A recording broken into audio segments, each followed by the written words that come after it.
Hello and good evening. Welcome to World Today. I'm Shreya Upadhyay. In the next 60 minutes, we'll talk about the Shanghai Cooperation Summit, which will be held tomorrow. And Prime Minister Modi will be addressing the summit virtually. Now, this will be, remember, the fourth SCO summit that India will be participating in as a full-fledged member of the grouping. What's on the agenda? What are the implications? What is the road ahead that lies before the bloc? All of this we're going to discuss in World Today and much more. But first, the top stories that we are tracking. Prime Minister Narendra Modi to participate in the SCO meet tomorrow virtually. 21st meeting of the SCO Council of Heads of State in Dushanbe in Tajikistan in a hybrid format. MEA says that in the upcoming US visit, PM Modi will also hold talks with US President Joe Biden. PM to also participate in the Quad meeting during the visit.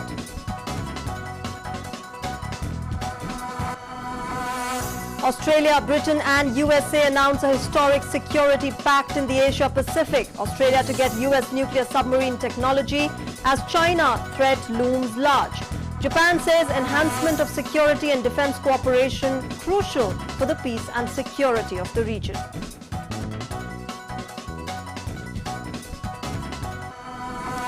UN Secretary General says UN has only limited capacity to mediate for an inclusive Taliban government.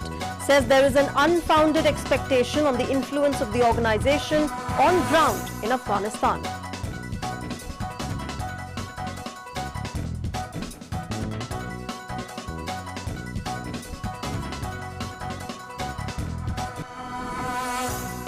And World Ozone Day, also known as the International Day for the Preservation of the Ozone Layer, is being observed. The day marks global action and attention on the preservation of the ozone layer and raises awareness about the depletion of the ozone layer.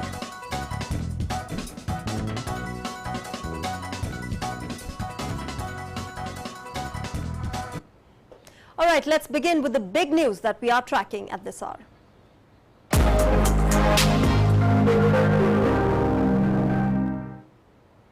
Now, as the China threat looms large, a historic security pact in the Asia-Pacific region has been announced. On Thursday, Australia, US and UK signed a pact wherein Australia will get US nuclear-powered submarines. Here's more in this report. A historic security pact in the Asia-Pacific announced by UK, US and Australia. It is seen as an effort to counter China. The United States, Britain and Australia said on September 15 they would establish a security partnership for the Indo-Pacific that will involve helping Australia acquire nuclear-powered submarines as Chinese influence over the region grows. Today, we're taking another historic step to deepen and formalize cooperation among all three of our nations, because we all recognize the imperative of ensuring peace and stability in the Indo-Pacific over the long term. We need to be able to address both the current strategic environment in the region and how it may evolve, because the future of each of our nations, and indeed the world, depends on a free and open Indo-Pacific enduring and flourishing in the decades ahead. Our world is becoming more complex, especially here in our region, the Indo-Pacific. This affects us all. The future of the Indo-Pacific will impact all our futures. To meet these challenges, to help deliver the security and stability our region needs, we must now take our partnership to a new level. But let me be clear, Australia is not seeking to acquire nuclear weapons or establish a civil nuclear capability. And we will continue to meet all our nuclear non-proliferation obligations. We're opening a new chapter in our friendship. And the first task of this partnership will be to help Australia acquire a fleet of nuclear-powered submarines, emphasising, of course, that the submarines in question will be powered by nuclear reactors, not armed with nuclear weapons. And our work will be fully in line with our non-proliferation obligations. After the deal, reactions started pouring in from across the globe. Japanese Chief Cabinet Secretary Katsunobu Kato said the security partnership between the US, Britain and Australia is crucial for peace and security in the Indo-Pacific region. Enhancement of security and defense cooperation between the United States, Britain and Australia is crucial for peace and security in the Indo-Pacific region. For Japan to realize a free and open Indo-Pacific, we have made various efforts with the Quad, the US, Australia, India, ASEAN and align with Europe. We would like to continue working closely with our allies and comrades, countries that have the same goals. 欧州との連携など様々な Under the partnership announced by President Joe Biden, British Prime Minister Boris Johnson and Australian Prime Minister Scott Morrison, the United States will provide Australia with the technology and capability to deploy nuclear-powered submarines. Three leaders outlined the deal in a three-way virtual announcement from each of their capitals. World Today Desk, DD India. Well, UK's Prime Minister Boris Johnson has reshuffled his cabinet. While he appointed his party's first female foreign secretary, he also changed guard to move those whose blunders had impacted the government. British Prime Minister Boris Johnson reshuffled his senior ministers on Wednesday. He appointed his party's first female foreign secretary. He urged his government to get on with the job of tackling economic inequality after COVID-19. The change in guard was done to move those whose blunders have affected the government and promote those who have avoided crisis. The replacement of Dominic Raab with former Trade Minister Liz Truss at the Foreign Office underlined the rationale behind the reshuffle. In the reshuffle, Finance Minister Rishi Sunak remains in his post. Liz Truss is the new Foreign Secretary. Raab is confirmed in three roles: Justice Secretary, Lord Chancellor and Deputy Prime Minister. Former Vaccines Minister Nadeem Zahawi is the new Education Secretary. He replaces Gavin Williamson, who was the first to be sacked from his post in these moves. Nadine Dorries is Secretary of State for Culture, Media and Sport. She replaces Oliver Dowden, who moves to the Cabinet Office. Michael Gove is the new Minister for Housing, Communities and Local Government and has the responsibility for the UK's union. Steve Barclay replaces Michael Gove as the Chancellor of the Duchy of Lancaster and the Cabinet Office Minister. Anne-Marie Trevelyan is the International Trade Secretary. Robert Buckland has been sacked as the Justice Secretary. Amanda Milling is no longer the Conservative Party co-chair. Ending regional inequality was the key to the agenda set in 2019 when Johnson won the biggest Conservative Party parliamentary majority since Margaret Thatcher. But the issue has been eclipsed by the pandemic and headlines about ministerial gaffes. This is the second major reshuffle since Johnson became the leader of the Conservative Party and took over as the Prime Minister from Theresa May in July 2019. The last reshuffle took place in February 2020. World Today Desk, DD India. Moving on, an interesting development in the space front. SpaceX has launched the first ever all-civilian crew bound for orbit. 4 amateur astronauts blasted off from the Florida coast in the crew. The capsule soared into the sky atop one of the company's Falcon 9 rockets. Now, this marks the debut flight of SpaceX owner Elon Musk's new orbital tourism business and, of course, a leap ahead of competitors who offer such rides on rocket ships. These 4 amateur astronauts have blasted off from Florida on their private mission to orbit. Among them is a billionaire e-commerce executive and 3 less wealthy private citizens. He chose to join him in the first all-civilian crew ever launched on a flight to Earth orbit. The quartet of amateur space travelers, led by the American founder and chief executive of financial services firm Shift4 Payments Incorporation, Jared Isaacman, lifted off from the Kennedy Space Center in Cape Canaveral. A SpaceX webcast of the launch showed Isaacman, 38, and his crewmates Ian Proctor, 51, Haley Arsenault, 29, and Chris Zembrowski, 42, strapped into the pressurized cabin of their gleaming white SpaceX Crew Dragon capsule, dubbed Resilience, wearing their helmeted black and white flight suits. We've been going to the space station for some time, and there's just unbelievable science and research and great contributions that are coming out of there. But if we're going to, go to the moon again, and we're going to go to Mars and beyond, then we got to get a little outside of our comfort zone and take that, next step in that direction. So that was really the rationale. I think that there were, obviously they wouldn't have mentioned it they wouldn't have mentioned that there weren't some additional risks. If there weren't, there are, but ones that we've now had really several months to think through and mitigate in order to safely execute that, orbital apogee. I'm so excited about the medical research that we're going to be doing on this flight. And we're going to be collecting a lot of swabs to learn about the microbiome, how that changes in flight. We're going to be performing ultrasounds to evaluate for fluid shifts, as well as performing some cognitive tests and studying radiation effects of going to our high altitude. And to mention the payload a little bit, this is a fundraising effort for St. Jude. And we're really excited to bring along an NFT by Kings of Leon called Time in Disguise, their new release hit. And we're going to jam to it on orbit. and later auction that for St. Jude, which is so special to be part of. The capsule rode into the Florida sky, perched atop one of the company's reusable two-stage Falcon 9 rockets and fitted with a special observation dome in place of its usual docking hatch. This first crewed mission headed to orbit with no professional astronauts along for the ride is expected to last about 3 days from launch to splash down in the Atlantic, according to mission officials. It marked the debut flight of SpaceX owner Elon Musk's new orbital tourism business and a leap ahead of competitors likewise offering rides on rocket ships to customers willing to pay a small fortune for the exhilaration and bragging rights of spaceflight. World Today Desk, DD India. And it looks All right, a big leap in space technology.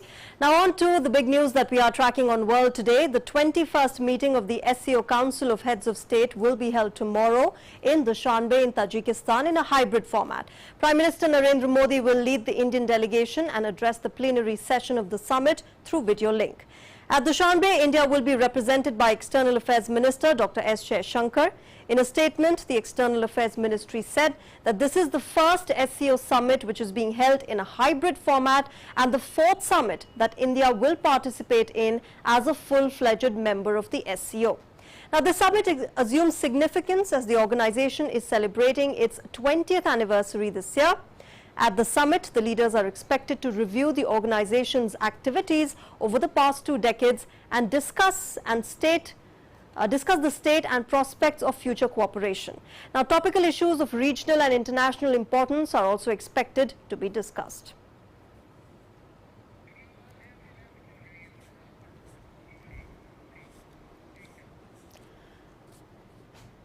All right, let's quickly go through what is on agenda in the SCO summit, what is expected, and of course a little bit of history of what really the member nations are. Now, Taliban takeover in Afghanistan, of course, it's going to be one of the big concerns. India is concerned about the increase in drug trafficking as well, and of course the use of Afghanistan soil by terrorists to attack us. Now, countries including Iran, Central Asian nations and Russia also have the same concerns, even though they have publicly supported Afghanistan. Review activities of the SCO over the past 2 decades. Remember, the leaders are expected to review the activities of the SCO over the past 2 decades, as this year it is celebrating its 20th anniversary. So a 20-year journey, how it has been and whatever activities have been done will be reviewed by the leaders. Next is Iran's membership in the SCO. Iran, remember, was one of the 6 major countries along with Pakistan, Turkey, Qatar, Russia and China that welcomed the formation of Taliban-led dispensation in Afghanistan. That, of course, is going to be seen how that pans out, the situation in Afghanistan. And, of course, regional and bilateral issues of the member nations will also be discussed, more importantly, the Indo-Pacific region.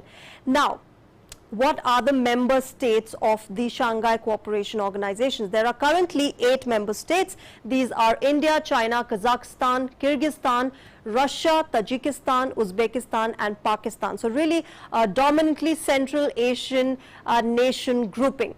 Now, observer state status has been given to Afghanistan, Belarus, Iran and Mongolia. And remember, Iran's membership can be one major topic of discussion in this year's summit.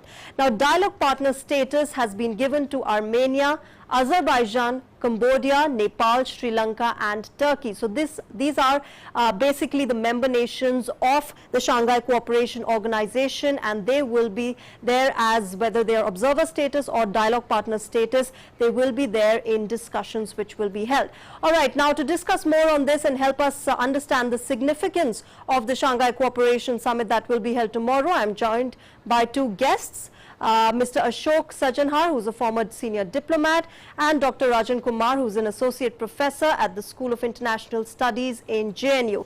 Thank you, gentlemen, for talking to us on World Today on DD India this evening. First to you, Mr. Ashok, you know, this summit comes at a very important time, which is, of course, when we see a political uncertainty in Afghanistan and the kind of humanitarian crisis that the country is witnessing. So clearly, Afghanistan will be a major concern. But now for India, you know, we know that our concern is first and foremost that terror should not emanate from the soil of Afghanistan to attack us. For Russia and China, we know that they have publicly supported the Taliban takeover, but they have their own domestic concerns as well when it comes to anti-terror operations. And we know also that the Tajik leadership has really raised eyebrows on this takeover in Afghanistan. So really one of the major concerns there of all the member nations being the situation panning out in Afghanistan. Indeed, you're very right. This is going to be the most important subject, in my view, that's going to be discussed in Dushanbe when the leaders meet in the hybrid format tomorrow. And you're very right. You know, as far as India is concerned, definitely it is the fact that the Afghan territory should not be used as a staging ground for terrorists. But you know, this is also a concern that is shared by a number of other countries. I will draw your attention to the recently held BRICS summit, in which 3 members of the SCO are also members of the 5-member BRICS. And there we have adopted a resolution in which Afghanistan figures very prominently. And there also it has been mentioned that the BRICS have stated it should not be used as a staging ground for terrorists. It should not be used for carrying out attacks against the neighbors. Now, you are right when you say that, you know, Russia and China had welcomed the establishment of the Taliban dispensation. But Russia has been having second thoughts because, you know, it has its soft underbelly in 3 countries, Central Asian countries. Tajikistan, which has been particularly, and you mentioned this, has been particularly perturbed because of the sort of action that was taken in the Panjshir Valley, where most of the people are of Tajik origin, civilizationally and culturally. They are very akin to the Tajik. They are Tajiks who are residents in Afghanistan, and they have cultures and civilizational similarities also with Iran. So as far as Russia, Central Asia are concerned, Uzbekistan and Turkmenistan are the other 2 countries, and they also have their own terrorist groups. And Iran also is concerned about the treatment that the Taliban will meet to the Shia Hazara minority. So I think many of these countries are concerned about what is going to happen in Afghanistan going forward, and also drug trafficking that you mentioned. So I think many of these countries' members are going to be on the same page. Kazakhstan will also be on the same page, although Turkmenistan is not a member of SCO, but still it is invited to its summit meetings. So it is not only India that shares this concern, but Russia, the 3 Central Asian states, Kazakhstan, Iran. So I think, as you put it very correctly, Afghanistan is definitely going to be a very important issue on which I can see that there is going to be considerable convergence of views. Dr. Rajan Kumar, Pakistan's role has been much talked about. Pakistan has made no bones about its support to the Taliban takeover. Can we expect a sort of, calling out by the member countries when it comes to Pakistan's role, active role in the political uncertainty in Afghanistan? I think, thank you for asking me this question, Shreya. As far as Pakistan is concerned, all the countries know that Pakistan is probably at the moment the most influential country in Afghanistan. But let me tell you that, what Pakistan is trying to do in the Shanghai Cooperation Organization, Pakistan's motive is to kind of put pressure or persuade other countries to kind of, assign some kind of legitimacy to the Taliban government in Afghanistan. But if I take you to other countries have clear objections. Even Russia is not very clear, and Russia's position, as Ambassador said very clearly, that Russia's position is a little ambiguous now. Partly because Tajikistan has raised objection regarding the non-inclusive government which has been formed by the Taliban in Kabul, and Tajiks have not been included. Just 1 member is there in the cabinet. So, and Tajiks are also facing the issue of refugees. And Iran has also expressed its displeasure over the issue of Tajik and the way Hazaras are being treated. So Pakistan would like to persuade these countries, but at the same time, remember that all the countries have different motives in Shanghai Cooperation Organization. Yes, they do agree that Afghanistan should not become the hotbed of terrorism. They also agree that this radicalism from Afghanistan should not spill over to other countries. And 2 of the major issues from Russia and Central Asia's perspective are, number 1, the refugee, because that many of the refugees are trying to move from Afghanistan to Central Asia, Tajikistan, Uzbekistan, etc. And second is the drug trafficking. These two issues are very important from Russian perspective, and from India's perspective, India would like to put pressure on Afghanistan, on Pakistan, and through other members that Afghanistan should not become a hotbed of terrorism. But there is another issue which is again important, that how do you deal, as you mentioned in the beginning, that Afghanistan is also an observer status. So one of the major issues which is going to be decided, or these countries will take a call on, how do you negotiate with the present dispensation in Afghanistan, in Kabul, because many of the members have been in the global terror list. Haqqani network, in the previous meeting of BRICS, it was clearly recognized as one of the terrorist network. So that is another issue which is going to be discussed. And of course, Iran's membership is important for not only for Iran but also for India, because India and Iran have very good relation, and India supports the membership. And one of the objections which was earlier related to the issue of Iran was the objection raised by Tajikistan. You'll be surprised that they're very close culturally, but Tajikistan was not very happy with Iran because Iran was supporting a rival militant group, which is called Islamic Revival Party in Tajikistan. And that was the objection, and decision is taken by consensus. So Iran's membership is another issue which is going to be discussed here. Absolutely. Okay, I'm going to come to the issue of Iran's membership a bit later, but Ambassador Sajanhar, when you have such differing views and differing domestic concerns of the member countries, do we just expect lip service on anti-terror synergy, or do we see something constructive coming out of such a bloc as the SCO? Frankly, Shreya, I don't expect anything very significant or very concrete on the issue of terrorism per se. You would recall that even many years ago in Xiamen, also 2017, when we had this meeting, there were about 10 terrorist groups, about 7 or 8 of them that were based in Pakistan. They were named in that particular declaration, in the Xiamen declaration. But frankly, nothing really happens on that account. So I think whatever might appear on paper also, as far as terrorism is concerned, extremism, radicalism, definitely there will be, SCO has this reference to the 3 evils of separatism, extremism, and terrorism. So that might find its way, but I think what is going to be more critical is in terms of what is happening about Afghanistan. Normally there's a contact group in the SCO on Afghanistan, but since most of the countries, or actually none of the countries has so far formally and officially recognized the Taliban government, whatever statements or commentaries might have been made by these countries earlier. So I don't think that the Taliban would have any locus standi to be present in that forum. But definitely there are going to be these discussions, and as I said very clearly, it is most of the countries.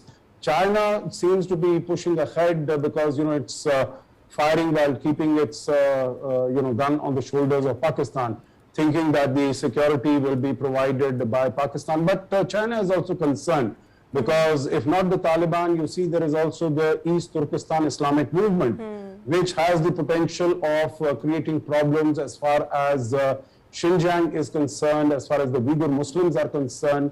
And Russia, of course, is very concerned about the presence of Al-Qaeda and ISIS, the Islamic State. Because you would recall that, it was the Russian intervention in the Syrian theater in September 2015 that really led to the defeat of ISIS from there, and after that only they have moved and established some bases, what is known now as ISIS-KP. But Ambassador Sajanhar, as much as we talk about the Chinese threat, we also see that nobody is talking about the Uyghurs, nobody is talking about the Xinjiang province. Of course, you will not find anyone talking about Xinjiang province, and least of all, in the SCO, because you would recall that, just a few years ago, and even more recently, when the Western world, the developed countries had come out, about 22 or 23 of them had come out with, commentary to the UN Human Rights Council saying that, there is this genocide taking place, or oppression and persecution of the Uyghur Muslims in the Xinjiang region.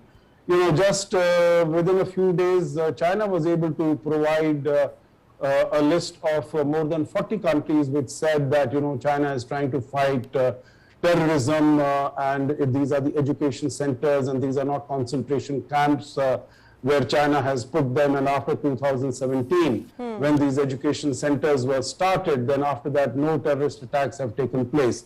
So, you know, and SCO is an organization that is really dominated by China and to a somewhat lesser extent Russia. So you cannot expect, you know, all these countries, Pakistan of course is a client state of China, but all the other countries, the four Central Asian countries, Tajikistan, Kyrgyzstan, Kazakhstan and Uzbekistan, they are highly dependent, you know, as far as the Belt and Road Initiative is concerned, they are highly dependent on China. So, and Russia, you know, the very special relationship, security and strategic partnership that it has with China. So none of them is going to say anything about the Uyghur Muslims. That is not going to be on the agenda. Okay. Yes. Okay. Sure. Dr. Rajiv Kumar, you know, amid this sort of situation where we see Russian and Chinese dominance in a grouping like the SCO, we know that India, you know, the geostrategic location of India makes it a Eurasian land power. It also makes it a major stakeholder in the Indo-Pacific region, and therefore our concerns regarding the Indo-Pacific region. How do we place this sort of, you know, grouping when it comes to the Indo-Pacific region and India's role specifically in it? You have absolutely asked the pertinent question, which is, you know, not easy to answer. But you know, the present policy of India is what India calls multi-alignment policy.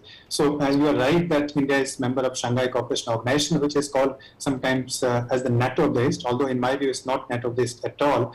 But yeah, but on the other hand, India is also a member of Quad, Quadrilateral Dialogue with Australia, Japan, and United States. So what India is basically trying to do, and that as you rightly pointed out, that India is a Pacific power also, but other countries are also Pacific. For instance, Russia also claims to be a Pacific power. Of course, China also claims to be a Pacific power. So what India is trying to do is that kind of creating a balance in the region. And this Quad meeting, which is going to happen on 24th, and this very important meeting in the sense that this first face-to-face meeting. And in my view, Quad would be important for 2-3 regions. One is that, you know, this is happening this month after BRICS and Shanghai Cooperation Organization. That's number one. So you see how India is trying to balance the foreign policy in terms of, you know, minilateralism, multilateralism, whatever you call it.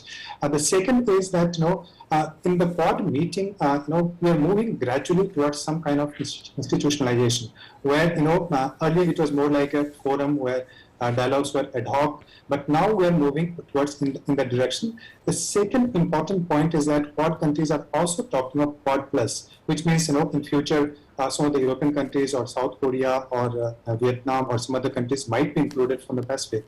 And third, also remember that Quad was initially projected as a pure narrow security organization.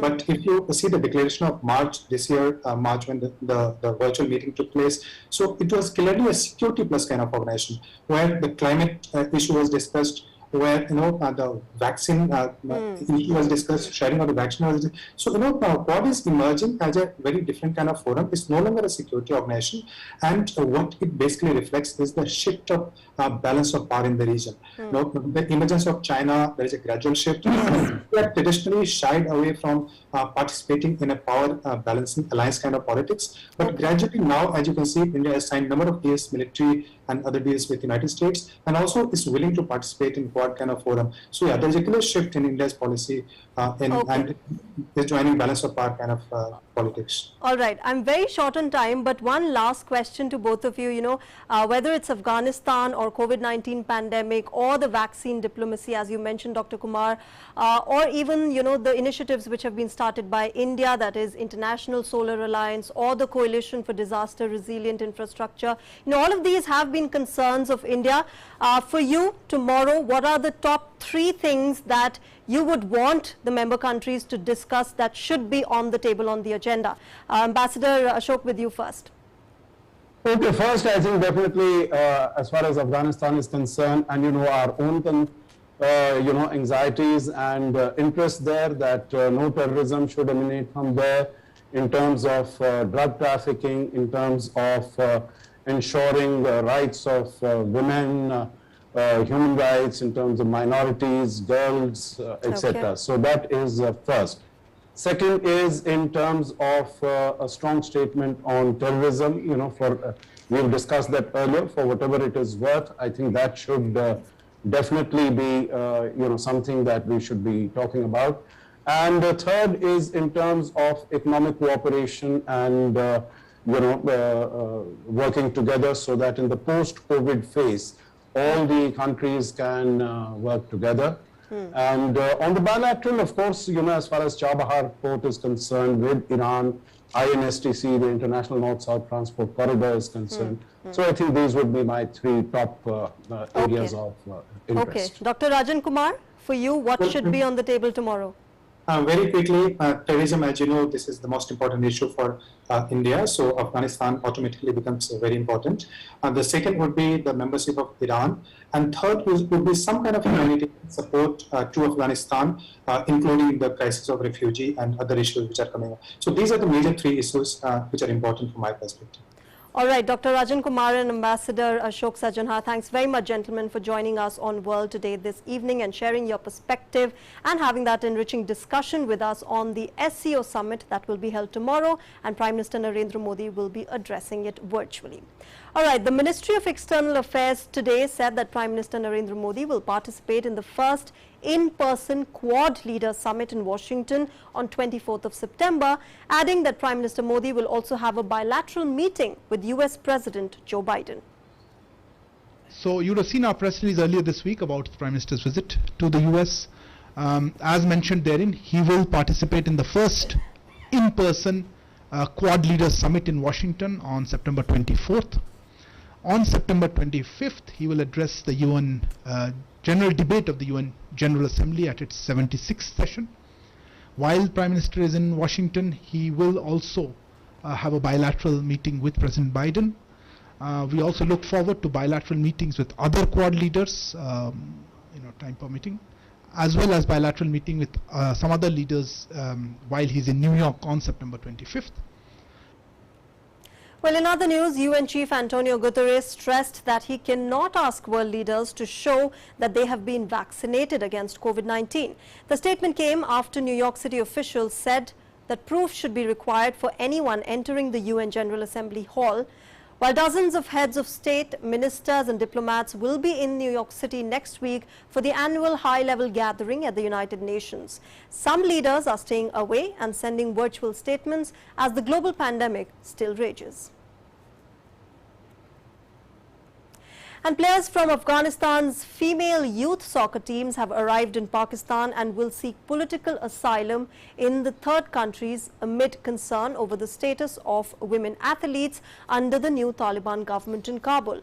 A senior Pakistan Football Federation official said on Wednesday that some 81 people, including female players of several youth teams, their coaches and their family members, reached Pakistan through the Torkham border crossing. A further 34 will arrive today. They will stay there under tight security before applying for asylum in third countries.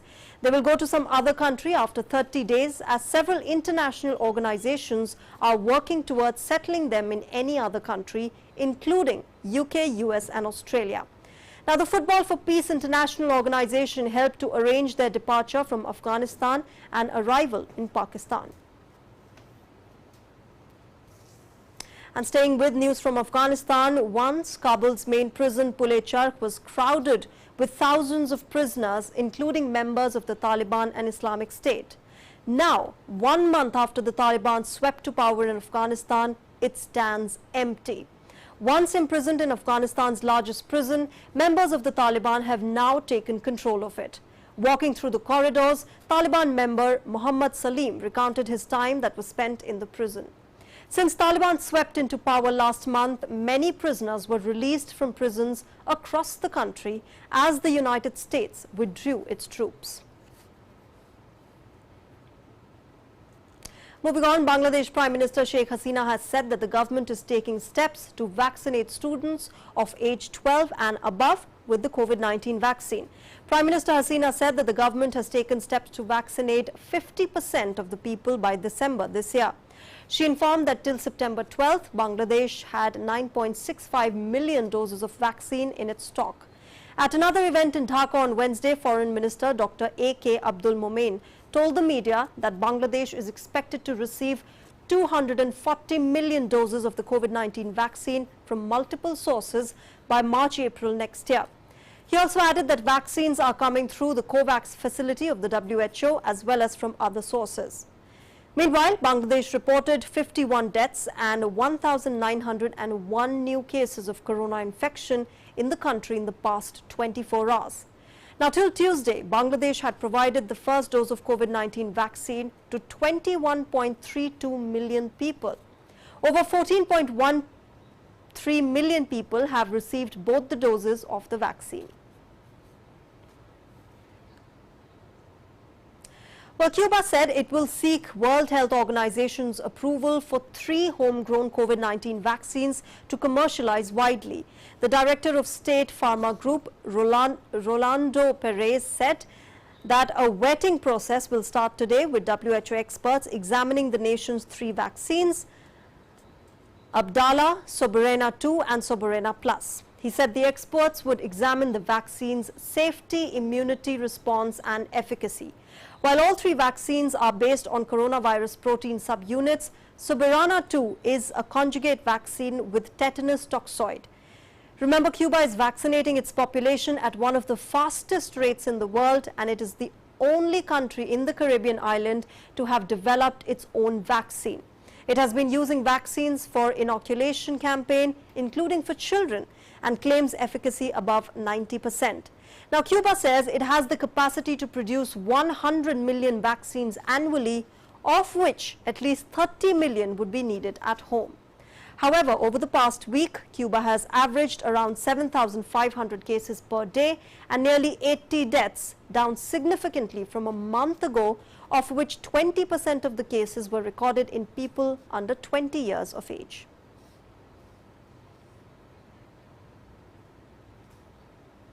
Meanwhile, in the United States, thousands and thousands of small white flags stand in unison outside the National Mall to honor the lives lost to COVID-19 pandemic.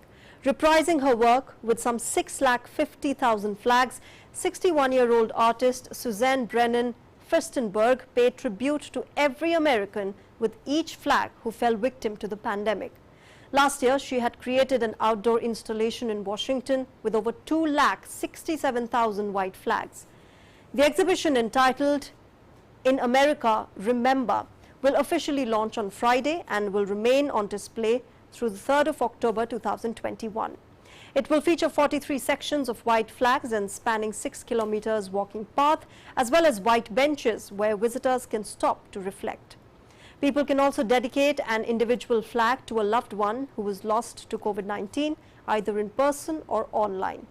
Artist Suzanne admitted that the work of installation was not easy, but she was deeply moved and motivated by the public's response. Holding the grief of loss close to her heart, Suzanne takes honor in giving people the experience to be able to bid adieu to their loved ones.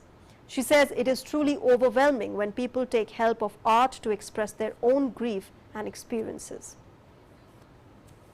In other news, World Ozone Day, also known as the International Day for the Preservation of the Ozone Layer, is observed every year on September 16th. The day marks global action and attention on the preservation of the ozone layer and raises awareness about the depletion of the ozone layer. Speaking exclusively with Doordarshan, S.K. Sharma, CMD of the Nuclear Power Corporation of India Limited, said that ozone layer is something like a roof which protects us from the harmful effects of ultraviolet rays, and in its absence, incidence of skin cancer is likely to increase and also harmful for the environment and human race. He said that people have become aware of its harmful effects and of climate change and global warming. Therefore, people's participation is very important to make it a people's movement. The ozone layer is something like the roof.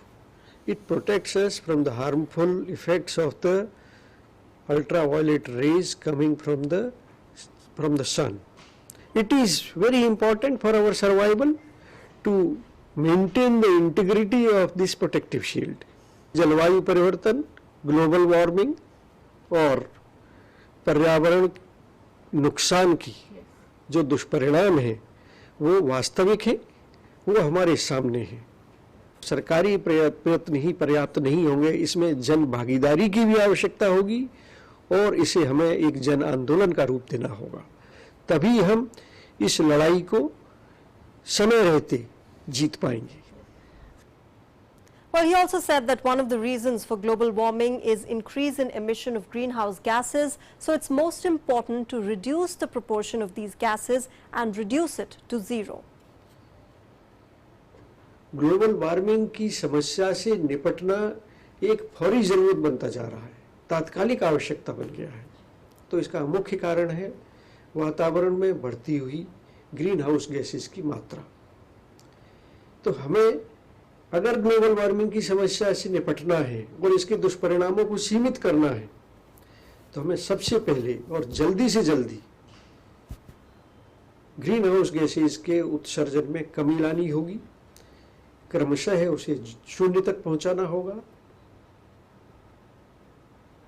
Well, Minister of State Ashwini Kumar Chaubey said that India is on course to fulfill its international commitment. On the occasion, posters and slogan competitions results were also released.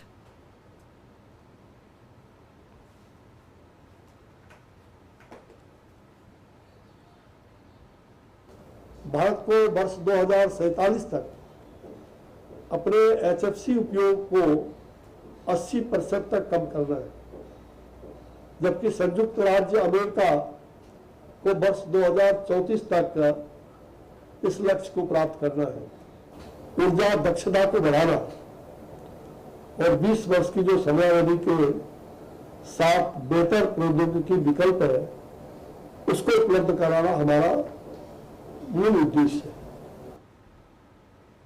And after that, let's get you some other updates from around the world in News at a Glance.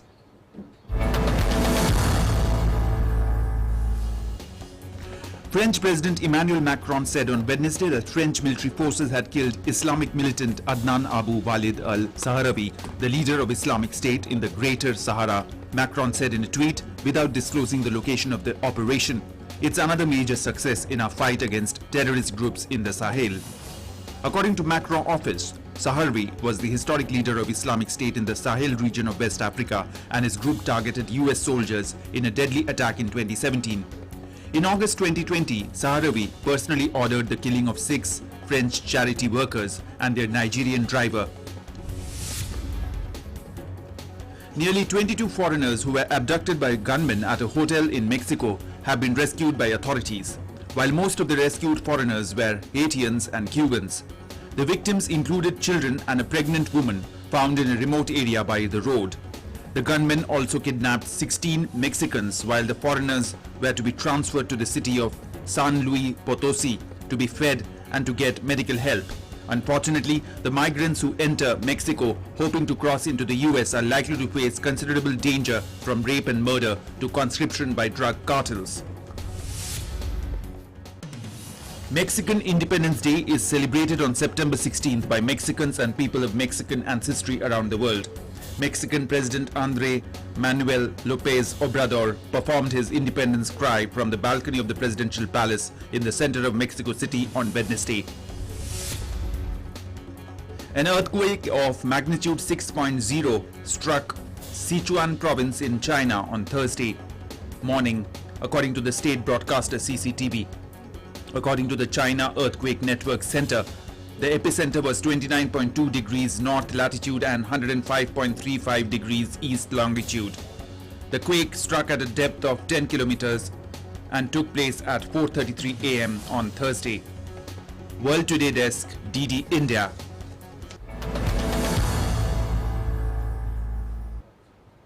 Diego Simon won side draw their opener in a tough-looking Group B. Porto's Mehdi Taremi had a goal disallowed for handball, And Real Madrid and Rodrigo trump Inter Milan. Atletico Madrid saved by VAR. Now, Haaland's prolific Champions League record continued with a goal in Borussia Dortmund's 2-1 win at Besiktas. Here, Sports 360 rounds up all the action from the second night of the Champions League group stage.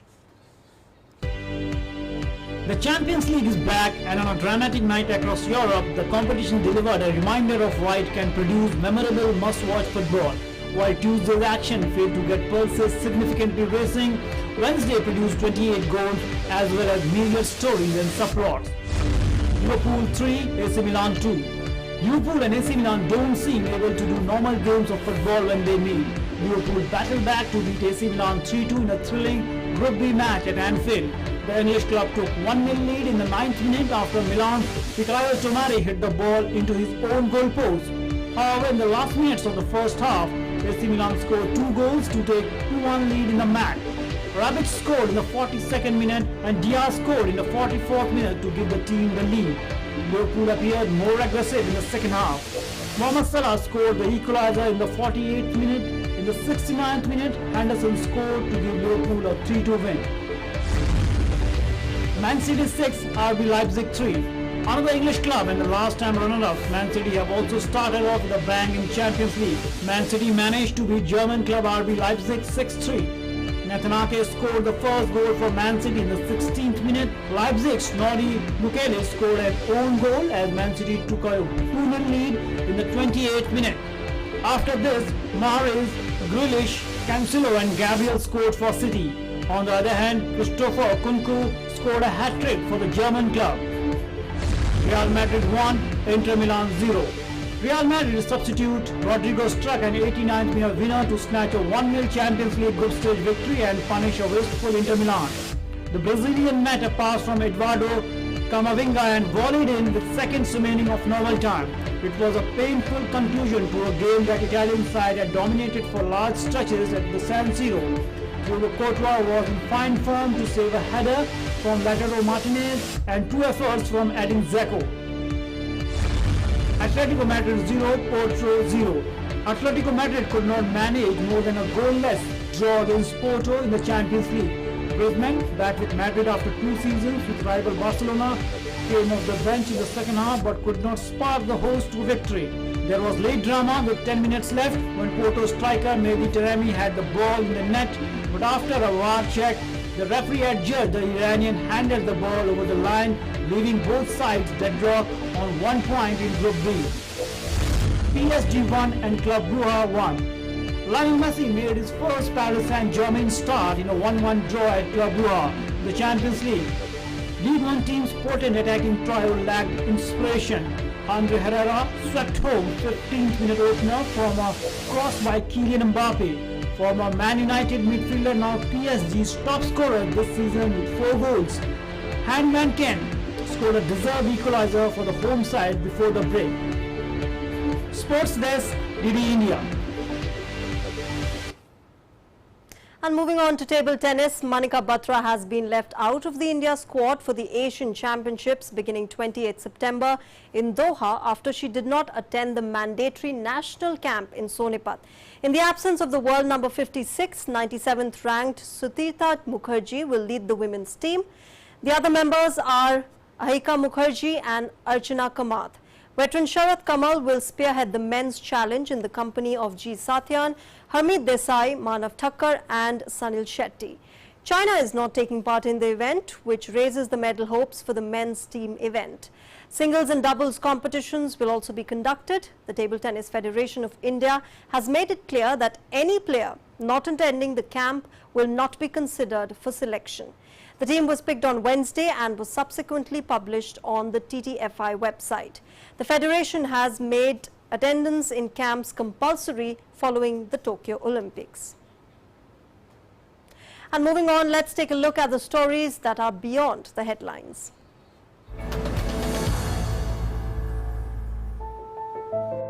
Israeli Jews this week waved chicken over their heads and emptied their pockets into a water stream in a set of rituals traditionally carried out ahead of the holiest day of the year, Yom Kippur. Traditional Jews perform the rituals to cleanse themselves from sin ahead of Yom Kippur, a day of atonement which begins on Wednesday. In Tel Aviv, some Jews perform the Tashlik ceremony, where people empty their pockets into a running source of water, symbolically casting their sins out. In Jerusalem's Mia Shearim, people took part in a custom called Kaparua by waving a live chicken over their head.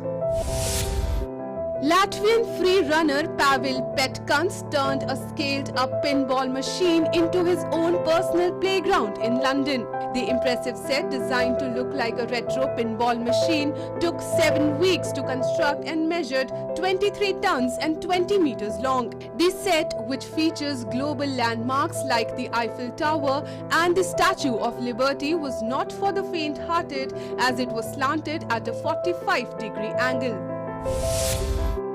Rock musicians strummed tunes by Johnny Hallyday as fans and bikers cheered and danced in Paris on Tuesday as the city unveiled the Esplanade named after the late legendary French singer. Known as the French Elvis, who popularized rock and roll in the country, Hallyday died in December 2017 at 74 after a battle with cancer. Hallyday has sold more than 100 million records, and his gravelly voice and cowboy swagger won him an army of followers in France and elsewhere in the French-speaking world. A concert pianist has converted a canal boat into a floating performance venue where music lovers can enjoy private recitals on cruises traversing London's waterways. Masayuki Tayama, the captain and pianist of the piano boat currently moored in London, said that the vessel was the only one of its kind. Plastic is a menace and people have their own ways to tackle it.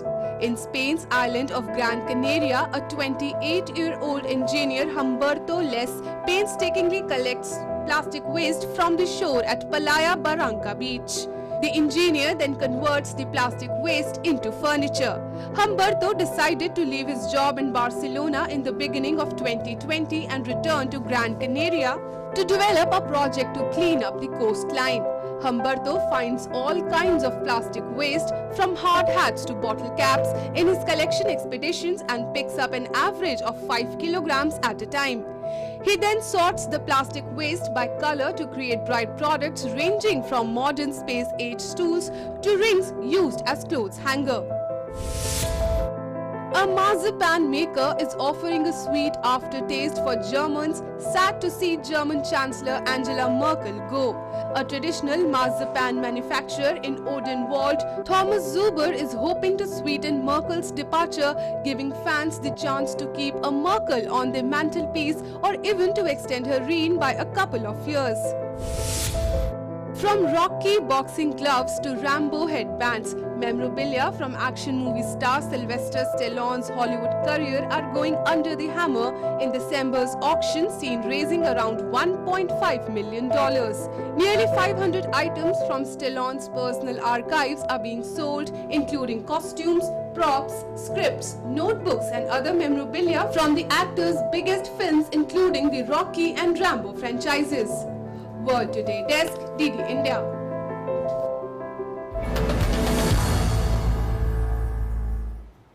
And now let's take a quick look into what all made news on this day in the past.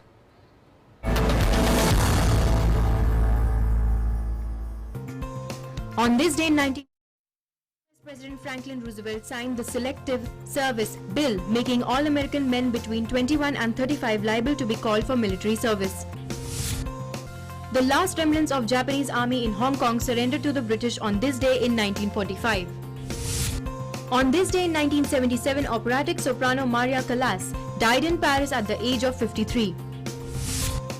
On this day in 1996, McGeorge Bundy, a top aide to Presidents John Kennedy and Lyndon Johnson and an architect of US policy in Vietnam, died. On this day in 1998, the Basque guerrilla group ETA announced a total and indefinite truce to take effect on September 18 in Spain. On this day in 1999, Algerians voted almost unanimously to endorse President Abdelaziz Bouteflika's drive to end years of violence. In 2000, on this day, Australian swimmer Ian Thorpe and teammates set new world record at the Olympics. On this day in the year 2004, Africans opened a new home near Johannesburg for the Pan-African Parliament, Africa's first representative body. In 2005, on this day, Akbar Tower was inaugurated by King Juan Carlos in Barcelona. On this day in 2007, a budget airliner packed with foreign tourists crashed on the Thai resort island of Phuket, killing 89 people as it was trying to land in heavy rain. And on this day in 2013, fatal shooting at Navy Yard in Washington, D.C. killed 12 people. World Today Desk, DD India. Well, with that, it's a wrap in World Today, but news and updates continue on DD India. Thanks very much for joining us right now. Bye-bye.